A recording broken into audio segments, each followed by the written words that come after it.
तो फ्रेंड्स अब देखते हैं दोन दिवस। दोन दिवस नारायण सुर्वे जी की कविता है, बहुत ही फेमस कविता है दोन दिवस। नारायण सुर्वे जी ने यहाँ पे कामगार जीवन को जो है काफी अच्छे लफ्जों में, काफी इजी लफ्जों में, बहुत ही प्रखरता से यहाँ पे पेश किया है।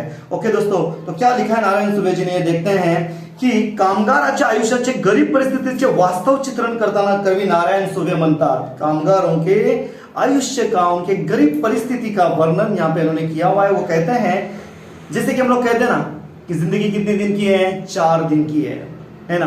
तो ये 4 दिन का हिसाब इन्होंने काफी अच्छी तरह से यहाँ पे लगाया। देखो क्या कहते हैं कवि नारायण सुर्वे जी, 2 दिवस वाट पाहण्यात गेले, 2 दुःखात गेले। एक कामगार की लाइफ में जो है 2 दिन किसमें, इंतजार करने में कि कब सुख आएगा, कब अच्छे जो है हमारे जो है दिनों में जो है खुशी आएगी, ये इंतजार करने में, और 2 दुख करने में चले गए, है ना। हिशोब करतो आहे किती राहिलेत डोईवर उन्हाळे।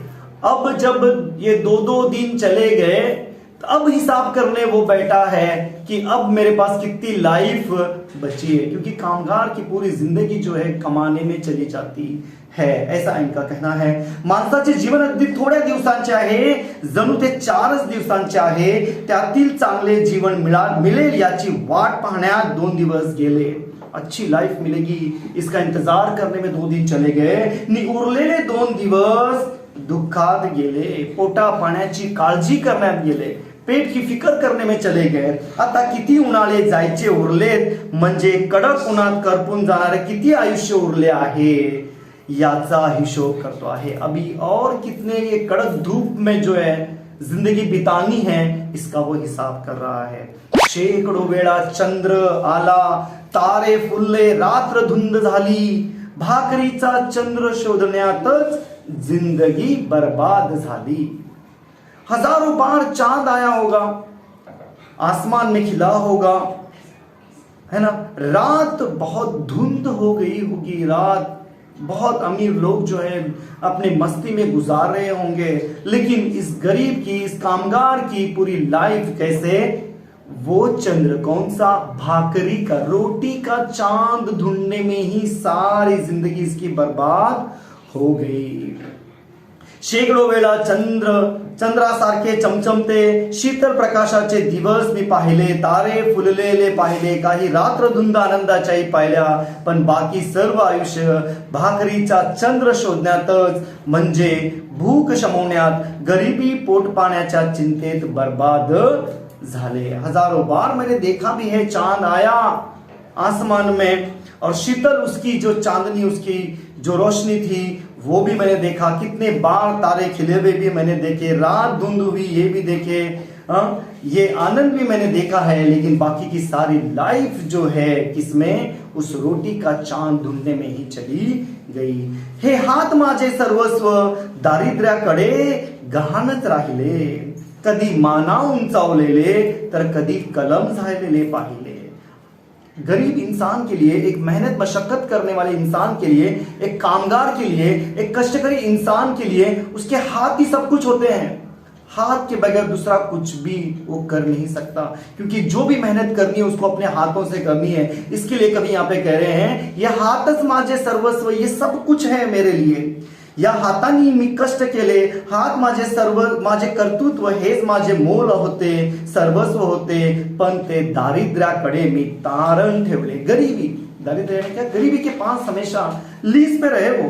गरीबीमुळे, दैन्यामुळे माझे कर्तृत्व पिचून गेले, यानी उसके पास कितनी भी एबिलिटी थी, लेकिन गरीबी के वजह से जो है उसका कर्तृत्व सामने नहीं आ पाया। कधी माझे हात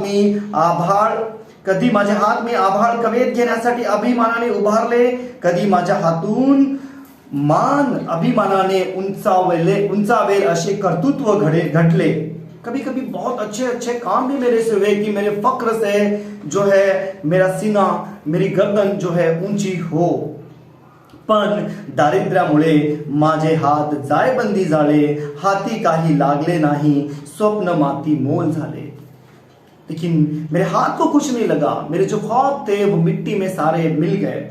आगे कहते हैं, हर घड़ी अश्रू वाळवले नाहीत. ऐसा भी नहीं हुआ कि हर घड़ी मैं अपने आंसू जो है सुखाते बैठा हूं, पण असेही क्षण आले तेव्हा अश्रूच मित्र होऊन सहाय्यास धावून आले. लेकिन कभी कभी वक्त ऐसा ही भी आया कि मेरे आंसू ही मेरे दोस्त बनकर मेरी मदद के लिए दौड़ कर आए.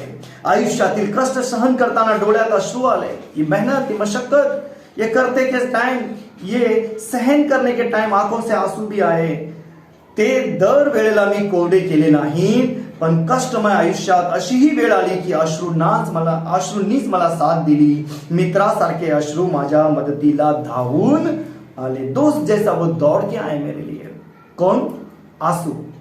आगे वो कहते हैं, दुनियेचा विचार हर घडी केला, अगा जगमय झालो. दुःख पेलावे कसे, दुःख जगावे कसे, याच शाळेत शिकलो. मी कधीही फक्त स्वतःचा विचार केला नाही, खुद का विचार उसने नहीं किया. मी कधी स्वार्थी झालो नाही, कभी सेल्फिश नहीं बना. मी या जगाचा, समाजातील माणसांचा विचार केला. इस दुनिया के हर एक इंसान का मैंने विचार किया, इस समाज का विचार किया. त्यांचे सुख दुःख आपली मानली, उनके सुख दुःख को मैंने अपना माना.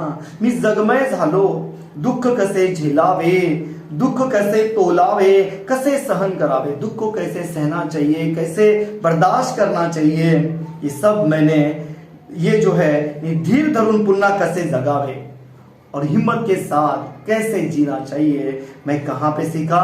इसी दुनिया के स्कूल में ये मैंने सीखा है. यहीं पे ये सब कुछ मैंने अनुभव किया है. लास्ट लाइन है, झोत भट्टीत शेकावे पोलाद तसे आयुष्य छान शेकले.